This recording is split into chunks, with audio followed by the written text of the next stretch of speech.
During the mid-1800s, during a time of economic prosperity in the northern U.S. and several severely poor conditions in countries such as Germany and Ireland, more than 7 million immigrants seeking a new life flocked to the U.S. Economy and labor system in northern states. The economy and labor system in the northern states was on an upward rising, as more and more industry created job opportunities and an expansion in urban life. However, with industry and factories came poor working conditions, as with the expansion into new technology, such as transportation via trains included long hours, low wages, and brutal conditions.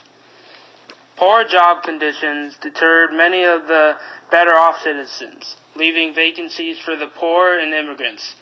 Companies were able to fill such vacancies, and much of the labor-intensive work, such as building railroads, was done at their expense. Immigration patterns and experiences of immigrant groups. Immigration during the mid-19th century was comprised largely of Germans and Irish citizens escaping civil unrest, political unemployment, or almost inconceivable hardships in native lands. For the Irish, the potato famine played a large part in immigration, as starvation and unemployment agriculturally forced many to flee. Most Irish immigrants congregated in cities in the northeast, where they first landed, as many were too impoverished to buy farmland out west.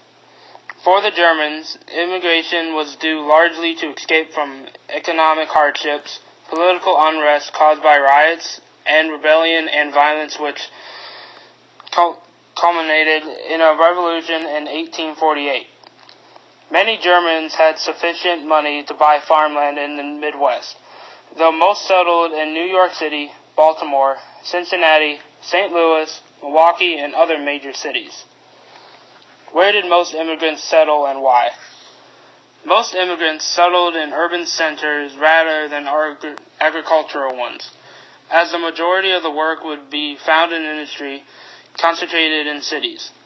However, as the Germans were more wealthy, many were able to purchase farmland in the Midwest, therefore congregating further west. The Irish immigrants, on the other hand, were not as wealthy, and could only afford to settle in cities in the Northeast. Old Northwest. The Old Northwest was a territory originally brought into the U.S. through the Northwest Ordinance. These Midwestern states were agricultural centers in which many German immigrants flocked to. What is nativism and why did it develop?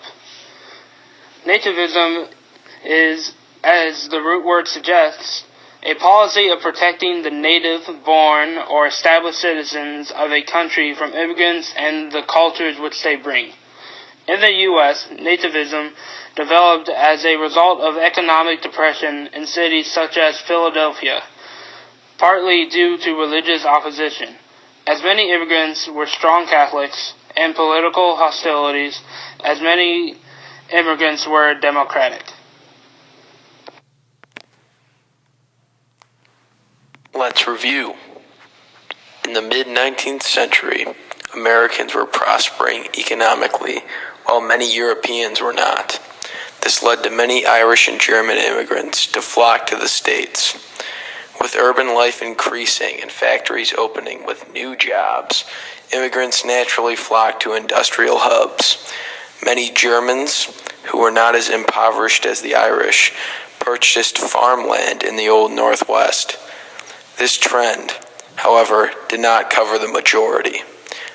Most immigrants were contained to cities like New York and Baltimore, and it was common for these immigrants to band together in these cities.